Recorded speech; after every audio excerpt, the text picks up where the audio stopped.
여러분 안녕하세요. 오늘은 7강 언어와 문법, 언어와 매체를 하는 시간입니다. 61쪽, 교과서 61쪽, 62쪽, 63쪽을 보고 시간이 허락된다면 문장의 짜임과 문법 요소를 들어가려고 해요. 자, 수업 나가기 전에 먼저 여러분을 칭찬하고 싶어요. 여러분이 수업 참여를 잘하고 성실하게 또 과제도 잘 올려줘서 선생님이 매우 기쁘답니다. 특히 언어와 매체 수업을 듣는 학생들은 모두 열심히 참여를 잘 하는 것 같아요. 앞으로도 수업 참여 및 과제 제출을 잘 해서 서로 좋은 결과가 있었으면 좋겠어요. 자, 그럼 여러분 61쪽 괄호 3번부터 볼게요.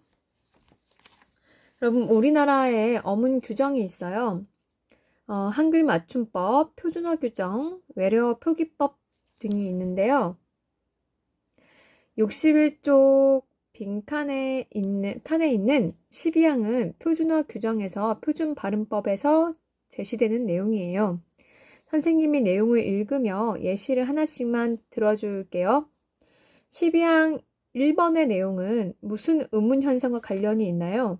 자, 히읗 또는 니은 히읗, 리을 히읗 뒤에 기역, 디귿, 지읒이 결합하면 키읔, 티읕, 치읓으로 발음된다고 하니까 바로 음은 축약이죠. 네, 거센 소리 대기 현상이네요. 자, 예시 나갑니다. 많고, 많다의 활용형 많고. 네, 많고는 마에다가 마에 받침 니은 히읗이 붙죠. 그 다음에 고를 쓰죠. 표기는 그렇게 하지만 히읗과 기역이 만나면서 축약되어서 키읔이 되었죠. 많고. 네. 자, 12항 2번 볼게요. 12항 2번을 보면 히읗 또는 니은 히읗, 리을 히읗 뒤 시옷이 결합하면 시옷을 쌍시옷으로 발음하라고 하는군요. 자, 무슨 의문 현상이죠? 네, 된소리대기 현상입니다. 자, 예시 나갑니다. 당신의 집엔 딸이 몇 명이에요? 우리 집은 아주 많소. 우리 집은 아주 많소. 자, 여기 이 대화에서 많소. 니은 히읗 받침, 그 다음에 시옷소가 왔죠. 그랬더니 시옷이 시옷 그대로 발음되는 것이 아니라 쌍시옷이 되죠. 많소. 자, 왜 그럴까요? 마의 받침 니은 히읗이 있잖아요. 그런데 이 히읗은 음절 끝에서 어떻게 소리 나죠? 디귿 소리가 나죠. 디귿 소리. 음절의 끝소리 현상에 의해서. 그런데 이 디귿이 바로 다음에 시옷을 만나면 디귿은 파열음이고 시옷은 예사소리이기 때문에 된소리대기 발생 조건을 만족하죠. 그래서 이 시옷이 된소리로 바뀌는 거예요. 만소 이렇게 되는 거죠. 그래야만 왜 시옷이 쌍시옷이 되는지 설명이 되죠. 자, 12번에 3번을 가보죠. 12항의 3번을 보면 히읗 뒤에 니은이 결합되는 경우에는 히읗을 니은으로 발음한다는 내용이에요. 여러분 왜 근데 이렇게 히읗은 잘 바뀌는지 혹시 궁금하지 않나요? 히읗이 이렇게 잘 변화하는 이유는요. 선생님도 배운 건데 히읗은 음가가 약하기 때문이래요. 약하기 때문에 다른 음들을 만나면 잘 바뀌는 거죠. 그의 음에 맞게 잘 동화가 되고 변화가 돼서 이렇게 히읗은 변화가 많습니다. 자, 히읗을 니은으로 발음한다고 하는데 이건 무슨 현상일까요? 히읗이 니은으로 바뀌려면 니은이 그 뒤에 와야 하고 히읗은 음절말에서 무슨 소리로 나죠? 네, 아까 말했듯이 음절 끝소리 현상에 의해서 히읗은 디귿으로 소리가 나요. 그럼 이 디귿이 니은을 만나면 무슨 일이 생기죠? 네, 디귿이 니은을 만나면 그 디귿 다음에 니은이 오게 되면 바로 비음화가 발생하는 거죠. 그래서 디귿이 같은 좋은 위치인 니은으로 바뀌게 되죠. 자, 예시를 나갈게요. 소리치지 않는다. 소리치지 않는다. 할 때, 자, 않는다라고 할 때, 안은 니은, 히읗 받침이죠. 니은, 히읗이라고 적지만 발음할 때는 안. 그러니까 니은만 소리 나고 그 다음 글자는 그대로 소리 나죠. 않는다. 자, 받침에 니은만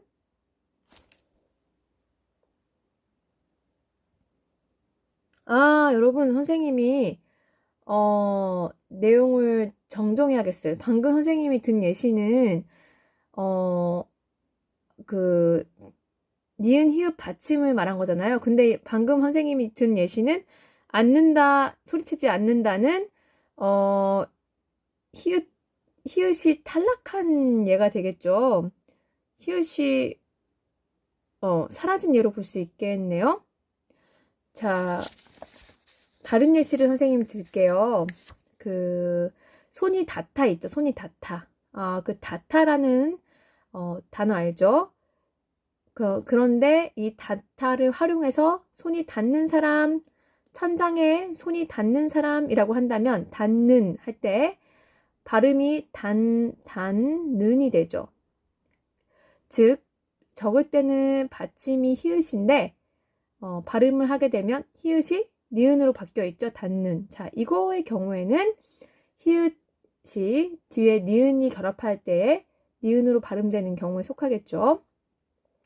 네, 그럼 바뀐 이유는 아까 선생님 방금 설명한 대로 히읗이 음절 끝에서 디귿으로 발음나고 이 디귿이 니은을 만나면 비음화가 되어서 닿는이 되겠습니다. 자, 예시는 아까 소리치지 않는다는 삭제해 주세요, 여러분. 소리치지 않는다가 아니라 닿는, 천장에 손이 닿는 이라고 하면 되겠네요. 천장에 소리가 닿는. 자, 그 다음 12항 4번의 내용. 12항 4번의 내용은 히읗 또는 니은 히읗, 리을 히읗 뒤에 모음으로 시작된 어미 전미사가 결합하면 히읗은 발음하지 않는다. 자, 무슨 의문 현상이죠? 네, 발음하지 않는다고 했으니까 탈락이 되겠네요. 네, 자, 예시문 보도록 하죠. 그 사람은, 예시문 선생님이 만든 거예요. 그 사람은 며칠 전부터 알아 누워있다. 네, 다 쓰기 힘든 사람은 알아 누워있다. 이것만 써도 돼요. 알아라고 하면은 들을 때는 알아로 들리죠? 그런데 쓸 때 어떻게 써요? 아에다가 받침, 리을, 히읗 적고 그 다음에 모음으로 시작하는 어미 아를 적죠. 아. 그런데 발음할 때는 알하가 아니라 아라가 되죠. 네, 그러니까 히읗이 단락하게 된 것이죠. 여러분 과제 1번 나갑니다. 네, 네, 12항 1, 2, 3, 4번에 해당하는 적합한 용례를 여러분도 찾아서 이곳 61쪽 하단에 하나씩 다 적어주세요. 각 번호 옆에 발음과 함께 적으세요. 자, 이제 여러분 62쪽으로 가겠습니다. 네, 62쪽으로 여러분 책 교과서를 넘겨주세요. 네, 4번 만화가 등장하고 있죠, 여러분. 만화요. 네, 만화를 보니까 만화 한번 여러분 읽어보세요. 자, 입 대고 마셔 라고 친구가 얘기했는데 상대방은 입을 대고 마시라는 말로 알아들었네요. 자, 왜 이런 일이 생겼는지 괄호 1번을 해결하면서 한번 알아봅시다. 여러분 먼저 영상을 멈추고요. 괄호 1번을 해결하세요.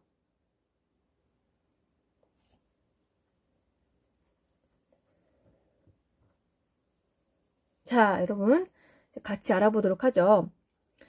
자, 입 떼고라는 말은 원래 쌍디귿이 오잖아요. 입 다음에. 그렇기 때문에 떼라는 발음이 맞죠. 그런데 입 대고라는 것은 글씨를 쓸 때는 우리가 필기를 할 때는 입대고라고 쓰지만 우리가 평소에 말할 때 어때요? 야, 입대고 먹어. 입대고 먹어도 되냐? 이렇게 물으면 입대고라고 그러니까 입대고라고 발음이 잘 안 되고 입대고라고 발음이 나죠. 자, 그 이유가 뭐예요, 여러분? 바로 입 할 때 입이라는 요 글자요. 잠시만요, 여러분. 네. 네모. 네.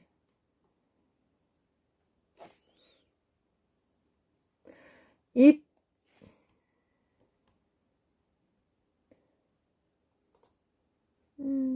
네. 입 떼고 할 때 입이라는 글자. 네. 입이라는 글자는 비읍이잖아요, 비읍. 그 다음에 대고라고 하면 입대고라고 하면 비읍은 파열음이고 그 다음에 이 디귿은 무슨 소리예요? 예사소리예요. 물론 파열음이지만 예사소리도 되죠. 그러니까 이 파열음 다음에 예사소리가 오게 되면 100% 무슨 소리가 발생한다? 무슨 의문현상? 된소리대기가 발생하게 되는 거예요. 물론 여기 그 중간에 띄어쓰기가 있긴 하지만 우리가 평상시에 말을 할 때는 입대고 먹으면 안 돼. 뭐 이렇게 우리가 자연스럽게 연결해서 우리가 연음해서 말을 하잖아요. 그러니까 띄어쓰기는 되어 있어도 우리가 평상시에 말을 할 때는 여기를 거의 연결해서 말을 하기 때문에 비읍 다음에 바로 디귿이 오는 것과 마찬가지가 되는 경우가 많은 거죠. 그래서 이 디귿이 쌍디귿으로 발음이 나게 되는 거예요. 그러니 입대고가 되는 것이죠. 자, 여러분 우문 변동의 그 발음의 결과 여기는 입대고, 여기도 마찬가지로 입대고 뭐 이런 식으로 적어주면 되겠어요. 자, 그렇다면 음문 변동의 그 관점을 적을 때는 여러분 화면을 어떻게 크게 하죠?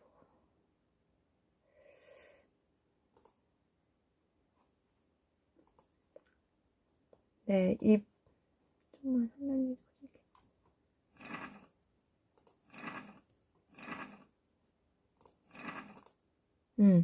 자, 음운 변동의 관점을 여러분이 적을 때는 여기 이 부분을 적을 때는 방금 선생님이 말한 내용을 여러분이 적어야겠죠. 입대고는 당연히 디귿 소리가 나는 게 쌍디귿 소리 당연히 나는 것이고요. 입대고는 적을 때는 입대고인데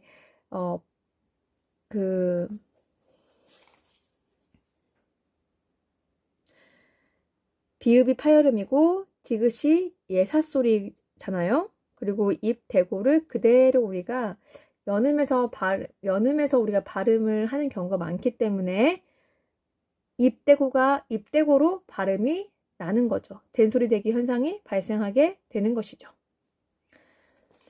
그래서 입을 대고 먹어 할 때는 대라는 소리가 나지만은 그 다음에는 그냥 평상시에 입대고 먹어 하면은 입을 입대고 먹으면 안 돼 라고 할 때는 입대고처럼 소리가 나게 되는 거죠.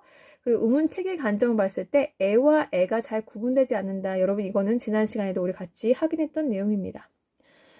자, 여러분이 이제 괄호 2번을 볼게요. 괄호 2번으로 가면 위와 같은 오해가 발생할 수 있는 사례를 한 가지씩 더 찾아서 얘기해보자 라고 되어 있죠, 여러분. 한 가지 더 찾아서 얘기해보자 라고 했는데요. 여러분 이거 과제 2번입니다. 여기 과제 2번인데 여러분이 과제를 오늘 올려주면 선생님이 여러분 제출한 과제 내용을 보고서 선생님 다음 시간 금요일 수업에는 여러분이 찾은 사례 중에서 무작위로 좀 뽑아서 몇 가지는 소개를 하도록 하겠습니다. 네. 자, 그럼 여러분 이제 5번으로 가도록 하죠. 네. 여러분 이게요. 5번 활동은 모둠별 활동인데요. 모둠별 활동이니까 여러분이 정말 같이 모둠별로 활동을 해야 재밌을 텐데 자, 옆에 친구들이 없지만 각자가 집에서 제시된 3개의 단어를 직접 발음해보고 뭐라고 발음하는지 스스로 살핀 다음에 어떤 발음이 나오는지 한번 표시해 보세요. 네. 그리고 그렇게 발음한, 자신이 그렇게 발음한 근거가 무엇일지 생각해 보고 칸 안에 간략히 정리해 보세요. 네, 선생님이 그 설명은 이제 해줄 건데 여러분이 먼저 해보기 바랍니다. 영상 멈추고 해봅시다. 자, 그러면 이제 여러분 먼저 선생님이 여러분 대신해서 각 단어의 발음 이유를 그 발음하는 것과 발음 이유를 한번 적어볼게요. 만약에 설릉이라고 발음을 했다. 자, 그러면 그 이유는 뭐겠어요? 설릉이라고 했다면 선인데 설이 됐으니까 니은이 리을로 교체된 것이죠. 그러면 이유는 뭐예요? 유후마죠. 유후마. 네. 니은이 리을 되는 현상은 유후마이죠. 자, 그런데 저는 선능이라고 했는데요. 자, 그러면 이건 무슨 현상일까요? 선능은 능이 된 것이니까 리을이 니은으로 교체된 것이죠. 리을의 비음화예요. 리을의 비음화. 자, 여러분, 그런데 비음화는요, 대부분의 비음화는 뒷말의 첫 소리 때문에 앞말의 받침이 바뀌는 경우가 대부분이에요. 예를 들면 국물, 꽃말 보세요. 국물. 뒷말 첫 소리가 미음이 오고 앞말 받침이 기역이니까 이 기역이 비음화가 발생해서 궁이 된 거예요. 꽃말도 마찬가지로 치읓이 음절의 끝소리 현상에 의해서 치읓은 디귿으로 바뀌고 교체된 디귿은 꽃말, 미음을 만나서 다시 디귿이 니은이 된 비음화가 되거든요. 이렇게 뒷말의 소리의 비음에 의해서 앞말의 받침이 바뀌는 경우가 대부분인데, 선능이라고 하는 경우에는 앞말에 비음이 있는데 뒷말이 비음화가 발생하는 경우여서 좀 특수한 경우라고 볼 수 있습니다. 네, 그러면 여러분 다음 단어 보죠. 우물론이라고 전 생각했어요 라고 하는 경우에는 우물론은 무슨 현상이죠? 마찬가지로 운자가 우물론이라고 했으니까 운의 받침 니은이 리을로 바뀌었으니까 유음하죠. 그런데 우문론이라 전 생각했어요 라고 한다면 우문론 한 경우에는 리을이 니은이 됐으니까 리을의 비음화예요. 마지막으로 광안리도 보면 광안리라고 했다. 그러면 유음화이고 광안리라고 했다. 그렇다면 리을의 비음화예요. 자, 여러분 이렇게 생각할 수도 있고 저렇게 생각할 수도 있거든요. 그런데 표준 발음이 정해져 있을까요? 네. 자, 가로 2번에 보면 위 단어들의 표준 발음을 조사해보자 라고 했어요. 여러분도 여러분이 사용하는 검색창을 사용해서 신뢰로운 자료를 통해서 여러분이 검색을 해본다면 표준 발음이 제시가 되어 있을 거예요. 뭐라고 제시되어 있느냐? 설릉은 설릉이 표준 발음이에요. 설릉. 네, 설릉이라고 하고요. 음론, 네, 음운론은 우물론이 아니라 음운론이에요.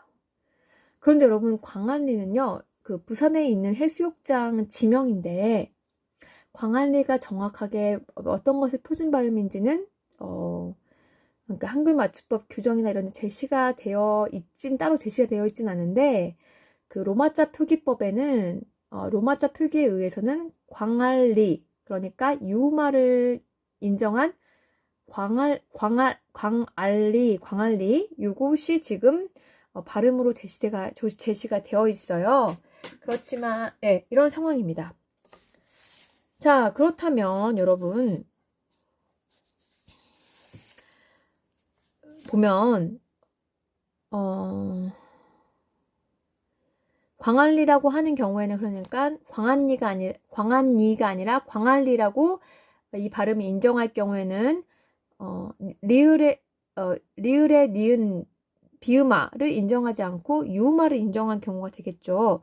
그런데 여러분 여기 앞에 두 단어를 보면요. 설릉의 경우에는 선 더하기 릉이라는 이제 무덤을 말하는 릉, 이 글자 두 개 합쳐진 거고요.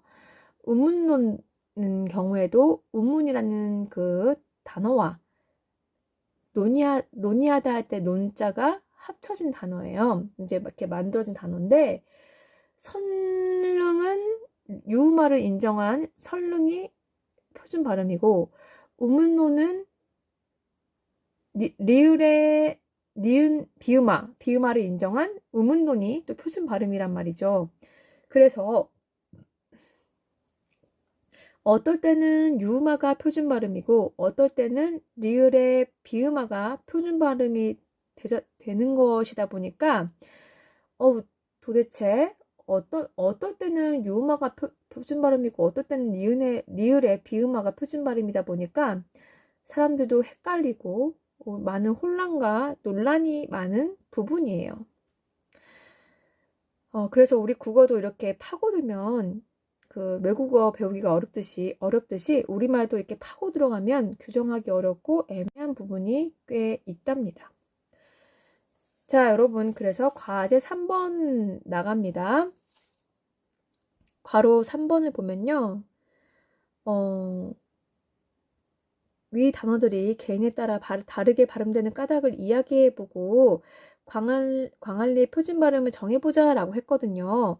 방금 선생님이 얘기했죠. 광안리라고 로마자 표기법에 제시는 되어 있는데 이 광안리 여기에 대해서 논란이 사실 아직도 많습니다. 그래서 여러분 각자가 생각했을 때는 광안리가 맞는지 아니면 비음화를 인정한 광안리가 맞는지 여러분 스스로 한번 생각을 해보았으면 좋겠어요. 물론 스스로 생각하는데 한계가 있을 수 있어요. 그래서 여러분이 검색을 해봐도 좋고 뭐 이렇게 자료를 수집해봐서 여러분이 어떠한 것이 더 좋다, 어떠한 이유 때문에 무엇을 표준으로 삼는 게 좋겠다 이렇게 여러분이 나름의 생각을 정리해서 63쪽 아래쪽에 여러분이 적어주면 됩니다. 자, 여러분 이렇게 하면 우문의 체계와 변동에 대해서 우리가 쏟아놓은 1단원을 모두 마쳤어요, 여러분. 와, 축하합니다. 네, 선생님도 신이 나네요. 자, 오늘 수업은 여기까지 이러면 좋으려나요? 네, 그럼 여러분 아쉽죠? 여러분이 중간고사도 봐야 하고요. 이 과목이 한 학기 안에 다 맞춰야 해서 늦장을 부리기 좀 어렵네요. 그래서 이제 의문과는 인사를 하고 우리 문장으로 이제 가보도록 할게요. 76쪽입니다. 자, 76쪽.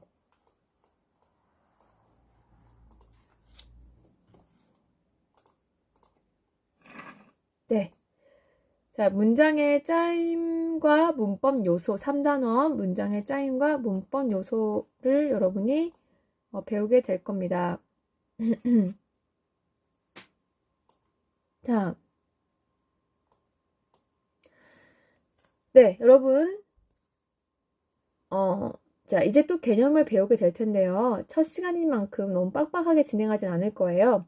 그러니까 겁먹지 말고 하도록 합시다. 펜 들고요. 밑줄 칩니다. 먼저 동그라미 칠게요. 혼문장 동그라미, 네, 겹문장 동그라미. 자, 이제 밑줄이요. 주어와 서술어가 하나씩 있는 문장 쫙, 둘 이상 있는 문장 쫙. 자, 뭐가 둘이겠어요, 여러분? 주어와 서술어가 둘 이상인 경우죠. 자, 다시 밑줄. 주어는 생략되는 일이 많아. 자, 뭐는 잘 생략될 수 있다고요? 주어요. 그래서 주로 서술어의 서술어가 몇 개인지로 선문장과 겹문장을 구분한다 라고 하는군요. 자, 여러분 주어와 서술어가 무엇인지는 중학교 과정 또 고1 과정에서 배웠죠. 근데 좀 혹시 헷갈릴 수는 여러분 있을 것도 같아요. 그래서 자, 그런 학생들은 명확하게 기억이 나지 않는다. 구별은 조금 어렵다. 이렇게 느껴지는 학생들 7강 보충자료 선생님이 올려놓았습니다. 주어와 서술어 그 문장 성분을 다룬 파일이 있어요. 그 파일을 보고 주어와 서술어, 목적어, 보어를 좀 더 개념을 좀 명확하게 하고 또한 구분할 수 있는 방법을 익히기 바랍니다. 그래도 잘 모르겠으면 그 많은 쌤과 아이들의 그 카페에 쪽지를 선생님한테 남겨주세요. 그럼 선생님이 답장을 해주겠습니다. 여러분 모르는 것을 물어본다면. 자, 그럼 예시 문장 여러분 보겠습니다. 어제 나는 친구에게 편지를 받았다.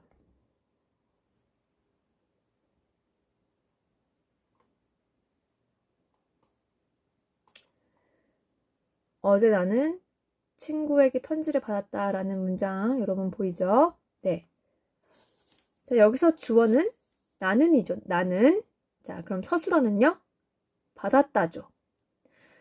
서술어와 주어가 각각 한 번씩 쓰였네요. 그럼 무슨 문장? 헛문장이죠. 헛. 자, 어제라는 것은 성분이 무엇일까요? 부사입니다. 또는 부사어라고 할 수도 있고요. 친구에게, 이건 무엇이죠? 부사어예요. 편지를, 자, 이건 목적어이죠. 다음 문장 갑니다. 어제 나는 친구에게 편지를 받았는데 그 편지에는 정성이 가득 담겼다. 와우, 친구에게 정성이 가득 담긴 편지를 받으면 되게 기분이 뭉클하고 좋을 것 같네요. 네, 요즘 여러분들 친구들 사이에서 편지를 쓰나요? 네, 선생님이 고등학교 시절에 쪽지 및 편지를 꽤 주고 받았던 기억이 나요, 친구들하고.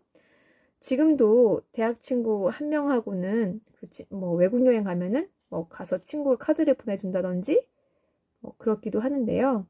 선생님한테는 그것이 보물이랍니다. 자, 그럼 다시 문장 보죠. 쉼표 또는 반점 또는 콤마라고도 하죠. 네, 요거요. 이게 있어서 아무래도 문장이 홈문장이 아니라 겹문장일 것 같은 힌트를 주고 있죠.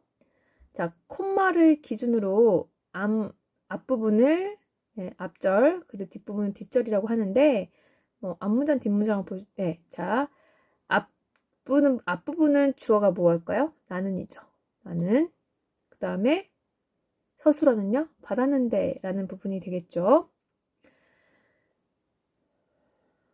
그런데 뒷부분을 보면 주어는 정성이죠. 정성이까지가 주어예요. 정성까지만 주어가 아니라 정성이까지 주어예요. 여기도 나는까지가 주어이고요. 그 다음에 담겼다가 서술어가 되겠죠. 자, 명백히 겹문장이네요. 여러분 표시하면서 메모하면서 참여하고 있죠. 자, 세 번째 문장 볼게요. 어제 나는 친구에게 정성이 가득 담긴 편지를 받았다. 네, 여러분 겉보기에는 헛문장 같이도 보이나요? 문장의 의미가 바로 전 문장과 유사하죠. 거의 유사하게 느껴지죠. 이 문장은 전체 주어는 나는이에요. 그리고 전체 서술어는 받았다예요. 그런데 정성이라는 부분은 안긴 문장의 주어예요. 안긴 문장의 주어. 그 다음에 담긴 이 부분은 안긴 문장의 서술어예요. 자, 지금 선생님이 무슨 말 하는지 잘 모르는 학생도 있을 거예요. 괜찮아요. 선생님이 우리가 바로 이런 것들을 배워나갈 거거든요. 자, 펜 들고 동그라미 하겠습니다, 여러분. 펜 들고 동그라미 밑줄을 할 건데, 그 예시 문장 아랫부분부터 여러분이, 여기 이 부분부터 이제 하면 됩니다. 네. 이어진 문장 동그라미, 아는 문장 동그라미. 자, 둘 이상의 문장이 연결 어미로 연결되어 있는 것, 이것이 아는 문장, 이어진 문장이고요. 하나의 문장에 다른 문장이 문장 성분의 자격으로 들어가 있는 것은 아는 문장이다. 네, 여러분 아직은 무슨 말인지 잘 모르겠다고 해도 아는 문장이고 안긴 문장 이거 선생님 이제 계속 할 거니까 걱정하지 말고요.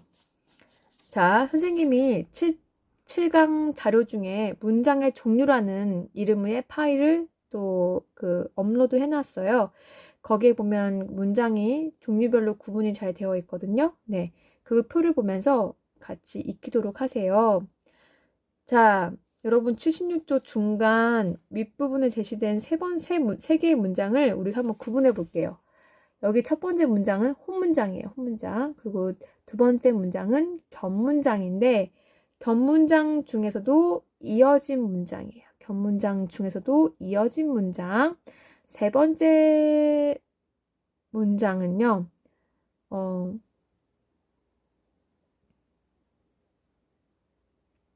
세 번째 문장은 견문장 중에서도 아는 문장이에요. 아는 문장. 네.